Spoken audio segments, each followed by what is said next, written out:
A very good morning, my dear students. We are continuing chapter 5, the therapeutic approaches, in which we had understand the concept of psychotherapy, the different parameters which compare the basic three type of therapies, and the therapeutic alliance. And we started the therapies, actual therapy, the main therapies. So we covered the psychodynamic therapies completely, and we started the behavioral therapy in a previous video. So we understand the concept of behavioral therapy and the two major terms which are using in a behavioral therapy, that are antecedent operations and the consequent operations. Collaborative way में इसे हम establishing operations कहते हैं, ठीक है.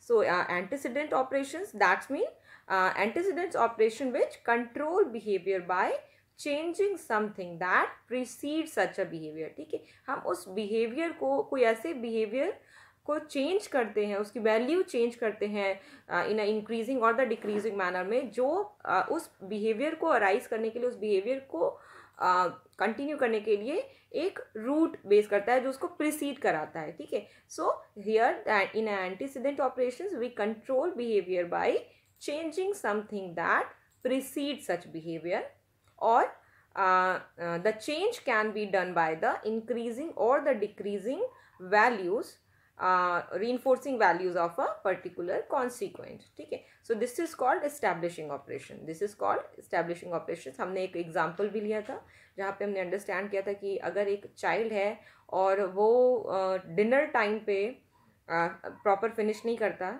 And this is the behavioral problem, they not completed their dinner completely, and they not showing interest, they don't feel hungry at the time of dinner. तो हमने क्या यूज़ किया था, हमने एक एस्टैब्लिशिंग ऑपरेशन यूज़ किया था जिसके बेसिस पे इवनिंग का जो स्नैक्स था उसकी क्वांटिटी डिक्रीज की गई थी.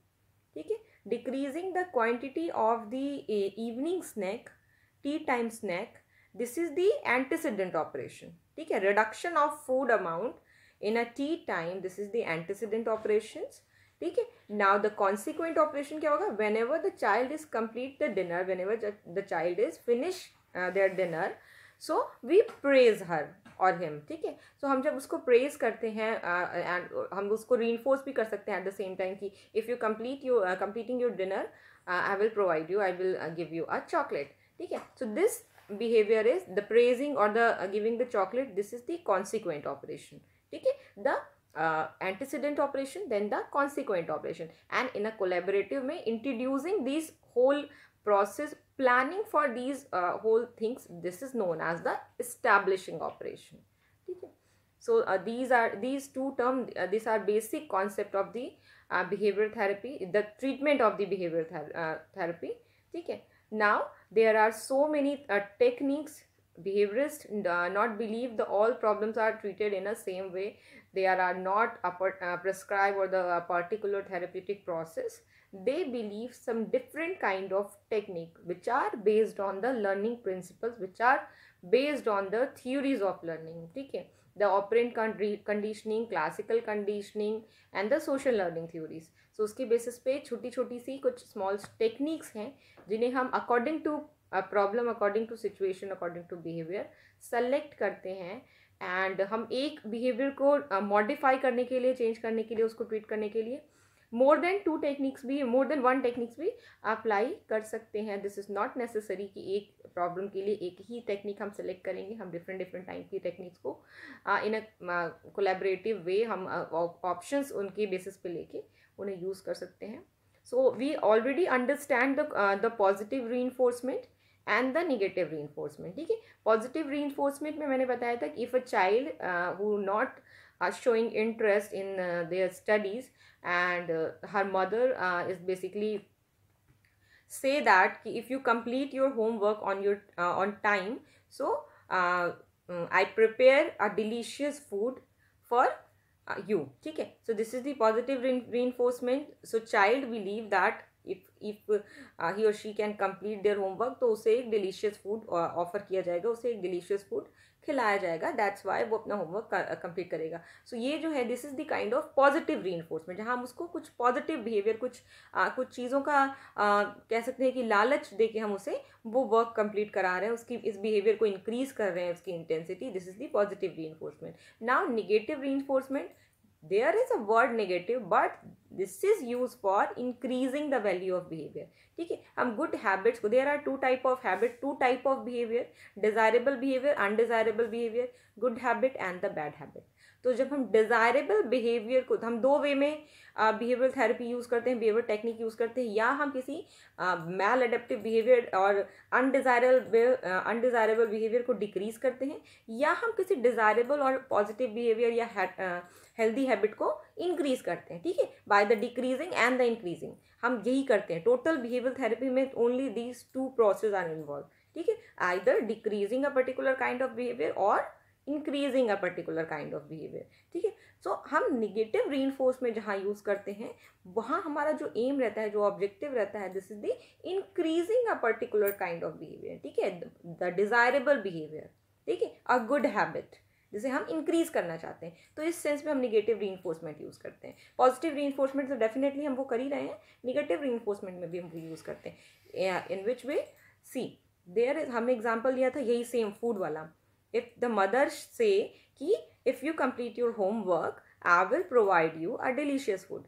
If mother say that if you not complete your homework, if you not complete your homework, I will not.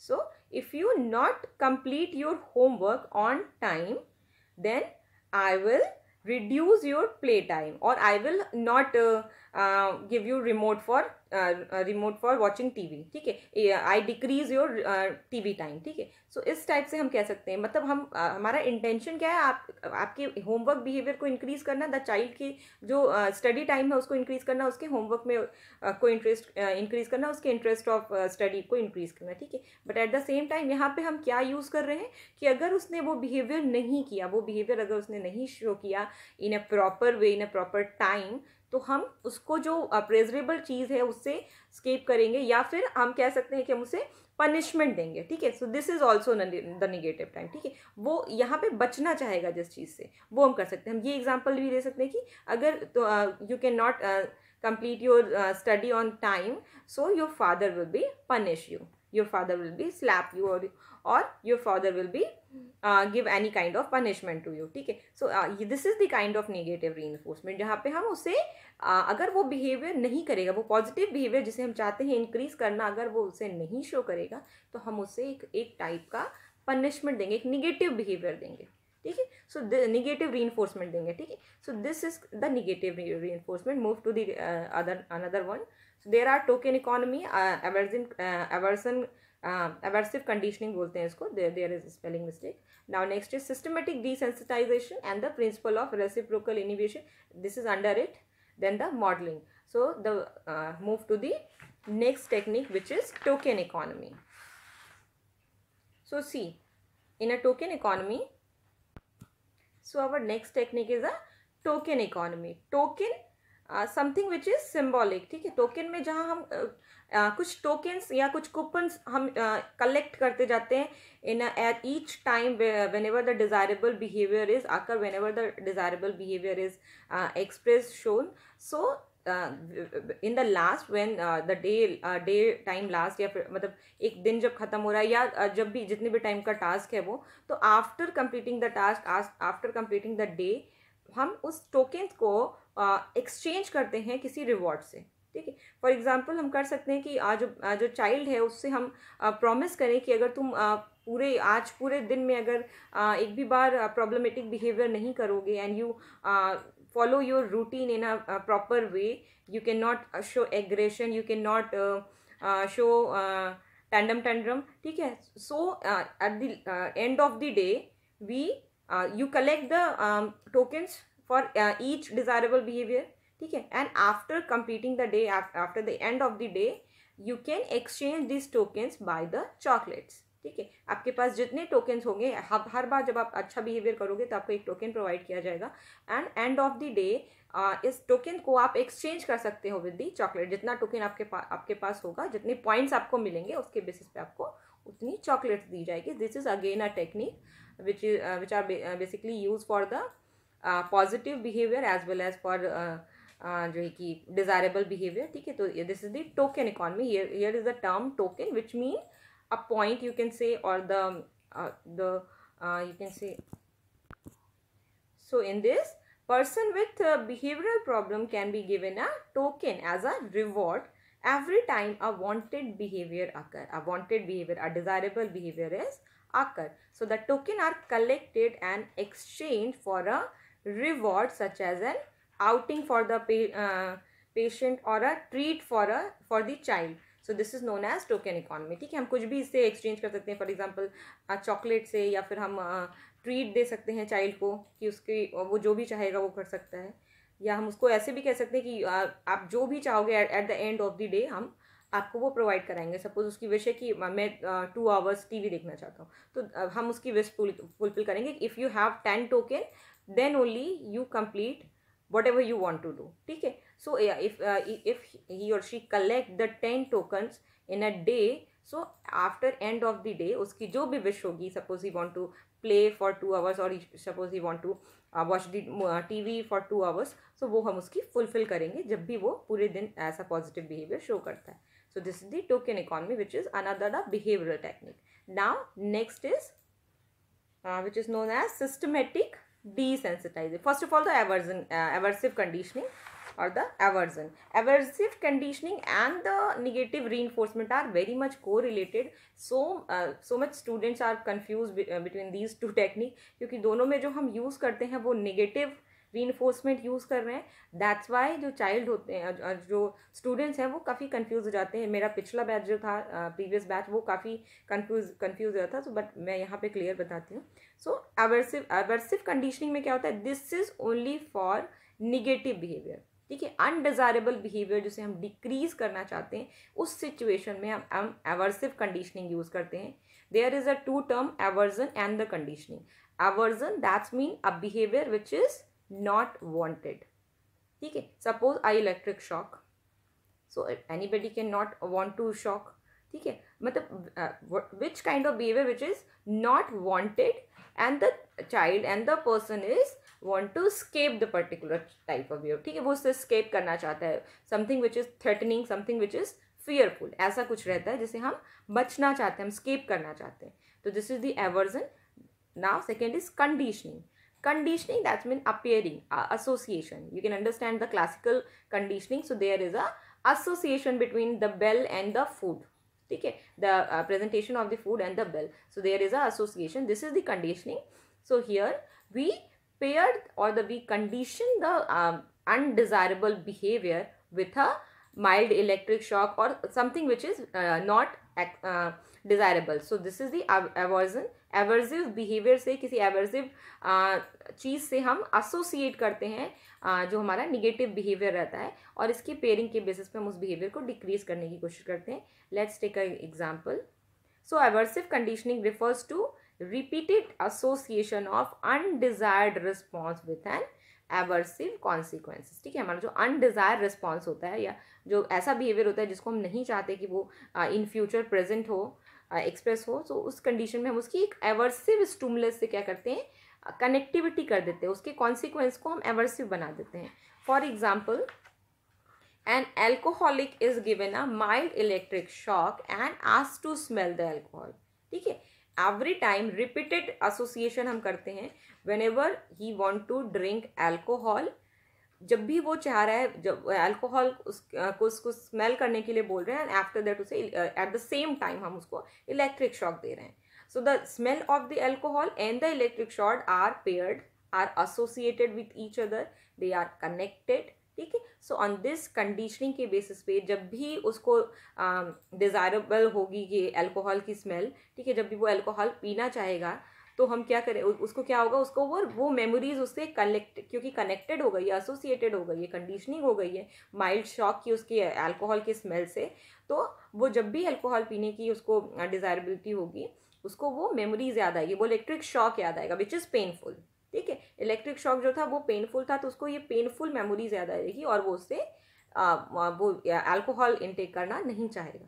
ठीक है, तो यहाँ पे क्या हो रहा है, हमारा जो एम है वो क्या है, किसी बिहेवियर को डिक्रीज करना। कौन सा behaviour, alcohol intake. There is a aversive behaviour which is alcohol intake. ठीक है, हम चाहते हैं कि जो पर्सन है उसकी अल्कोहल की आदत छूट जाए, वो अल्कोहल से जो एडिक्टेड है वो उसकी आदत छूट जाए। तो हम क्या कर रहे हैं, अल्कोहल की स्मेल को इलेक्ट्रिक शॉक के साथ पेयर कर रहे हैं, एसोसिएट कर रहे हैं, कंडीशनिंग कर रहे हैं।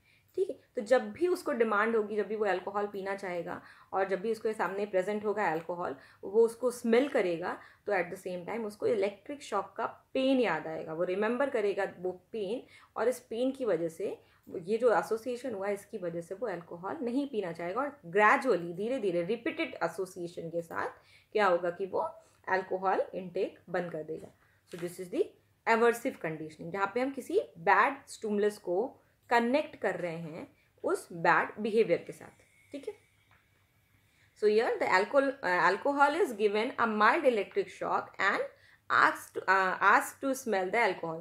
So with repetitive peering, the smell of alcohol is aversive as the pain of the shock. So is associated with it, and the person will give up alcohol. So if an adaptive behavior occur rarely, so positive reinforcement is given, and if the negative reinforcement we want to if we want to undesirable behavior, decreasing the undesirable behavior, then we use to aversive conditioning. ठीक है, तो हम जहाँ पे अब desirable behaviour की intensity हमें increase करनी होती है वहाँ हम पॉजिटिव रीइंफोर्समेंट या नेगेटिव रीइंफोर्समेंट यूज़ करते हैं, और जहाँ पे हमको किसी बिहेवियर की कुछ बैड हैबिट्स हैं या कुछ अनडिजायरेबल बिहेवियर है उसे हमें डिक्रीज करना होता है, तो हम यहाँ क्या यूज़ करते हैं, aversive conditioning. Move to the next one which is systematic desensitization. You understand the phobias in a previous chapter. There are 4 type of phobias. ठीक है, 3 type of phobias. The specific phobias which are related to the specific object, then the agoraphobias and the social phobias. ठीक है, so phobias की treatment के लिए systematic desensitization is a very suitable technique. ठीक है, ये बहुत ही applicable, बहुत ही suitable technique है, बहुत ज़्यादा mostly यही use किया जाता है और इससे बहुत effective treatment होता है phobias का, irrational fear का. ठीक है, so let's discuss the systematic desensitization. Okay, so this is the related to phobias, irrational fear in the previous chapter. So systematic desensitization is a technique introduced by Wolf for treating phobias or irrational fear. ठीक है, this technique is basically introduced by the Wolf. Wolf is a psychologist जिसने इसे introduce किया था. And in this, the client is interviewed to elicit fear-provoking situations, and together with the client, the therapist prepare a hierarchy of anxiety-provoking stimulus with the least anxiety-provoking stimuli at the bottom of the hierarchy. ठीक है, decreasing order में एक hierarchy prepare की जाती है where the first sentence, where the first point is shown the lesser amount of anxiety provoking situation. ठीक है, यहाँ पे हम least anxiety provoking situation को रखते हैं at the bottom. At the bottom, and at the top there is a higher amount of the anxiety provoking situation. ठीक है, जहाँ पे हमारा higher anxiety का amount produce हो रहा है वहाँ पे वो situation को हम रखते हैं. ठीक है, so the client is interviewed to elicit fear provoking situations, and together with the client the therapist prepare a hierarchy of anxiety provoking stimuli with the least anxiety provoking stimuli at the bottom of the hierarchy. ठीक है, so the therapist relax the client and ask the client to think about the least anxiety provoking situation. ठीक है, and the client is asked to stop thinking of the fearful situation if the slightest tension is felt. So over sensation, the client is able to imagine more severe fear provoking situations while maintaining the relaxation. So the client gets systematically desensitized to the fear. ठीक है, there are 2 terms, the systematic. Why this is systematic? Because there is a plan way. ठीक है, there is a using of a hierarchy. ठीक है, एक hierarchy हम use करते हैं which are in which the anxiety provoking situations are written in a least to highest provoking situation, ठीक है, लीस्ट से हाइएस्ट की तरफ एक इंक्रीजिंग ऑर्डर में से हम लिस्ट एक प्रिपेयर करते हैं. This is the systematic way. Then the desensitization, that means जो फियर का लेवल है, जो फोबियाज है, जो इनरेशनल फियर है, उसे हम डीसेंसिटाइज कर रहे हैं क्लाइंट को, ठीक है. क्लाइंट को जो सेंसिटिविटी है उस फियर प्रोवोकिंग सिचुएशन से उसे डीसेंसिटाइज कर रहे हैं, ठीक है. So this is the systematic desensitization. Basically this therapy is followed the principle of reciprocal inhibition, ठीक है. So what is the reciprocal inhibition? Reciprocal inhibition, that means here is the concept our body is not maintain relaxation and anxiety at the same time. This is the reciprocal inhibition principle, ठीक है. See this. So this principle states that the presence of two mutually opposing forces at the same time inhibits the weaker force, ठीक है. जब हमारे पास दो opposite forces रहती हैं तो एक फोर्स डोमिनेंट हो जाती है और जो हमारी लेसर, जो वीकर फोर्स है, वो जो है कि रिड्यूस हो जाती है या ओवरकम कर लेता है उसको, जो है कि जो स्ट्रॉन्गर वन रहता है, ठीक है. जो लेसर वन रहेगी वो माइल्ड हो जाएगी और जो स्ट्रॉन्गर वन रहेगी वो एक्सप्रेस होगी, ठीक है. So the principal states that the presence of two mutually opposing forces eight the same time, ठीक है, एक टाइम पे अगर दोनों शो हो रही हैं, सो इनहिबिट द वीकर फोर्स दस द दिस थ्योरी, ठीक है. सो यहाँ पे जो वीकर फोर्स होगी वो इनहिबिट हो जाएगी और जो स्ट्रॉन्गर होगी, जो डोमिनेंट होगी, वो एक्सप्रेस होगी. So here are two forces. First is relaxation, then the anxiety. Anxiety यानी high arousal level, relaxation that's mean low arousal level, ठीक है. रिलैक्सेशन आपकी बॉडी माइंड रिलैक्स्ड है. एनएग्जाइटी फियर यानी आपका बॉडी माइंड एक्टिव है, you are prepare for the fight and flight situation, ठीक है. तो ये प्रिंसिपल ये बिलीव करता है कि एट द सेम टाइम, एक टाइम पे आप रिलैक्सेशन भी और एनएग्जाइटी भी दोनों नहीं फील कर सकते. आइदर यू फील एनएग्जाइटी और द रिलैक्सेशन, ठीक है. तो हम क्या करते हैं, क्लाइंट को ट्रेंड करते हैं, ठीक है. सपोज हमने क्लाइंट को, एक क्लाइंट है जिसे जो रैबिट है, वाइट रैबिट, उससे उसको एक्सट्रीम फियर है, इनरेशनल फियर है, ठीक है. इतना एक्सट्रीम फियर है कि इवन वो मिल्क का कलर जो वाइट होता है उससे भी, अगर उसके सामने एक ग्लास ऑफ मिल्क आप लेके आ जाओ तो वो बिल्कुल पसीने पसीने हो जाएगा, उसको बहुत ज़्यादा एक्सट्रीम डर लगेगा और वो कहीं जाके कोने में छुप जाएगा. Even the colour of white, white colour से भी वो डरने लगा है, उसको वाइट रैबिट से इतना ज़्यादा फियर है, इनरेशनल फियर है, ठीक है. So this is the kind of specific phobia, this is the case of specific phobia. अब यहाँ पे हम क्या करेंगे, उस चाइल्ड को बुलाएंगे और उससे पहले तो रैपर फॉर्मेशन होगा, हर थेरेपी में होता है. So first of all we continue the rapport formation. After that when the child is comfortable, ठीक है, उसके बाद हम उससे पूछ के और आप अपने बेसिस पे हम एक म्यूचुअल अंडरस्टैंडिंग से एक हायरार्की प्रिपेयर करेंगे, ठीक है. ये जो हायरार्की प्रिपेयर होगी, इसके बेसिस पे सबसे पहले हम वाइट कलर को रखेंगे, ठीक है. सबसे लेसर एंग्जाइटी प्रोवोकिंग सिचुएशन क्या है, कलर वाइट कलर, ठीक है. उसके बाद सेकेंड में हम किसी वाइट टॉय को रख देंगे, ठीक है, which is just like a rabbit, ठीक है. वो रैबिट से मिलता जुलता कुछ ऐसा फरी टॉय होगा जो वाइट कलर का होगा. सेकेंड नंबर पे हम वो रख सकते हैं. सपोज थर्ड नंबर पे हमने रखा कि जो रैबिट है वो एक बगल वाला रूम जो है, जिस बीच में जिसमें मिरर रखा हुआ है, वो उसको देख सकता है बट उसके पास नहीं आ सकता, छू नहीं सकता. तो वहाँ पे वो एक्चुअल में रैबिट है, वो प्ले कर रहा है और आप, वो जो चाइल्ड है वो बगल वाले रूम से उसे देख रहा है, ऑब्जर्व कर रहा है, ठीक है. So this is the third one. Now the fourth one is the playing with rabbit. This is the highly anxiety provoking situation, जहाँ पे उसे उस रैबिट को ही साथ में खेलना है, उसको अपनी गोद में लेना है, उसे टच करना है, ठीक है. This is the highly provoking situation, जहाँ उसको, क्योंकि फियर है, एक्सट्रीम फियर है उसको, इनरेशनल फियर है रैबिट से, वाइट रैबिट से. तो इस सिचुएशन में ऐसे हमने हायरार्की प्रिपेयर की with the mutual understanding with the client, ठीक है. अब हम क्या करेंगे, हम क्लाइंट को सबसे पहले काउच पे ले डाउन करेंगे, उससे रिलैक्सेशन करेंगे. There are, you can understand the relaxation technique in coping management strategy, sorry stress management strategies, ठीक है. उसमें आपने रिलैक्सेशन टेक्निक पढ़ी है. There are muscular, the progressive muscular relaxation, this is the kind of processor जो हम यहाँ पे यूज़ करते हैं.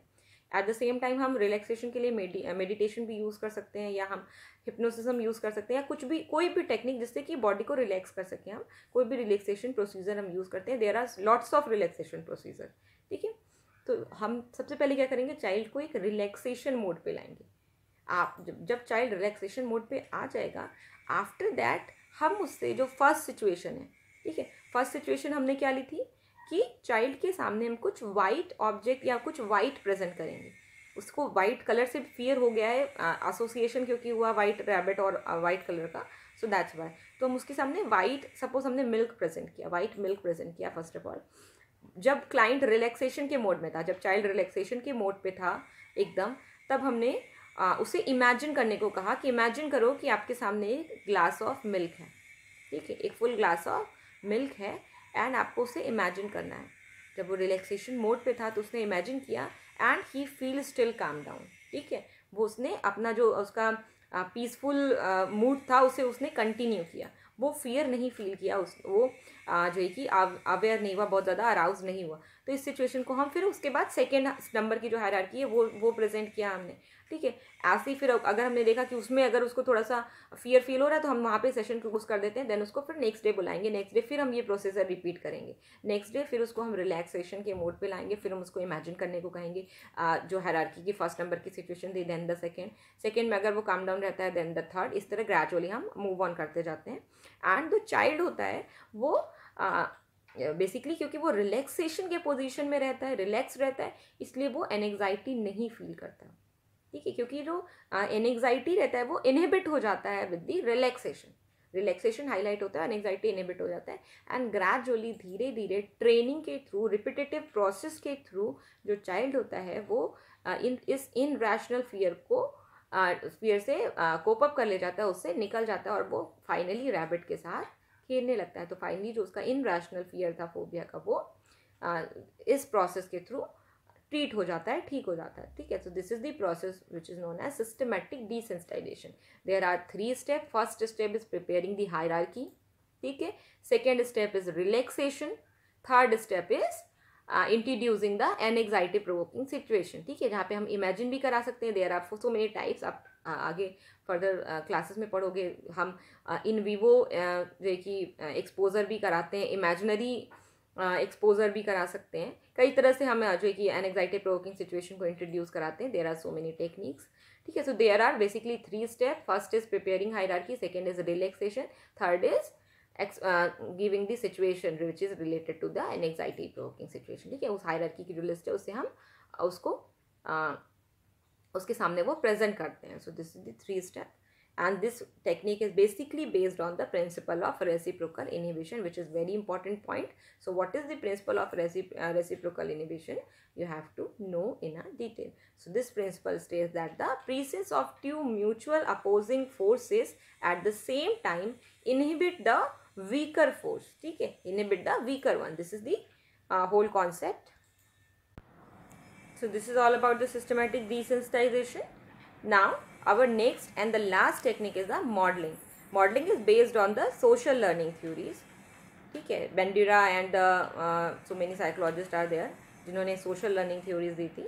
So उसके basis पे modeling है. So modeling is the procedure wherein the client learn to behave in a certain way by observing the behavior of a role model. So here is a role model जिसके behavior को observe करके, suppose therapist भी हो सकता है role model. So suppose the therapist who initially act as the role model, so here the client is follow the therapist और the follow the observing of the therapist behavior. So here the term is vicarious learning. Vicarious learning, that is learning by observing other. So is used and through a process of rewarding small changes in the behavior. The client gradually learn to acquire the behavior of the model. ठीक है, here the first step is the observing the role model. ठीक है, जो भी role model है उसके behaviour को observe करना होता है.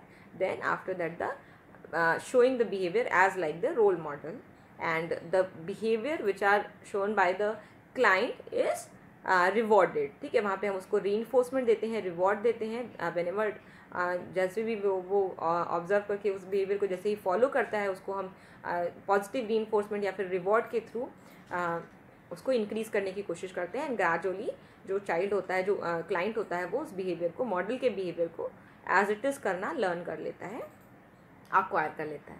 So there is a great variety of technique in behavior therapy.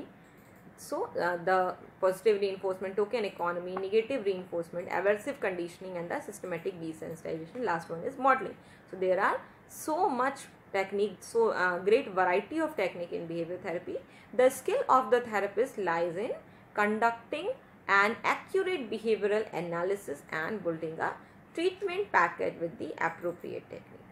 ठीक है. सो यहाँ पे हमें जो थेरेपिस्ट की क्वालिटी है वो इन्फ्लुएंस करती है. The factors of the therapist quality वो इन्फ्लुएंस करती है. थेरेपिस्ट कितने अच्छे से प्रॉब्लम को अंडरस्टैंड कर पा रहा है, कितने इफ़ेक्टिवली वो पूरी प्लानिंग कर पा रहा है उस पैकेज की, उस लर्निंग पैकेज की, ट्रीटमेंट पैकेज की, जिसके थ्रू वो डिफरेंट काइंड ऑफ टेक्निक्स को यूज़ कर रहा है, अप्लाई कर रहा है for behaviour modification, for the increasing the desirable behaviour and the decreasing the undesirable behaviour. ठीक है. सो इस वे में वो टेक्निक को सेलेक्ट करता है, अप्रोप्रिएट टेक्निक्स को सेलेक्ट करता है, और जो क्लाइंट की प्रॉब्लम्स होती है उसे ट्रीट करता है. This is the behaviour therapy. This is all about the behaviour therapy. Our next therapy is the cognitive therapy, which are related to the behavioral therapy. So many therapy which are the combination of the behavioral therapy and the cognitive therapies, just like the CBT, cognitive behavior therapy. Here the few assumptions, few points are brought from behavioral therapy, and few points are from the cognitive therapy. ठीक है. तो this is the mix, or the, you can say, the collaborative way of the behavioral and the cognitive therapy. But first of all, cognitive therapy, as the name suggests, the cognitive therapy is based on your thinking system or your thinking pattern. ठीक है. So basically they believe that your irrational thought, illogical thought, which are responsible for abnormal behavior, which are responsible for arising the problem. ठीक है. So cognitive therapy believe that the cognitive therapies locate the cause of psychological distress in irrational thought and belief. So first therapy हमारी है Albert Alice की, second हमारी जो है वो Beck की है, आरएन बेक की therapy, and third is CBT, cognitive behaviour therapy. These three therapy are based on the cognitive therapy,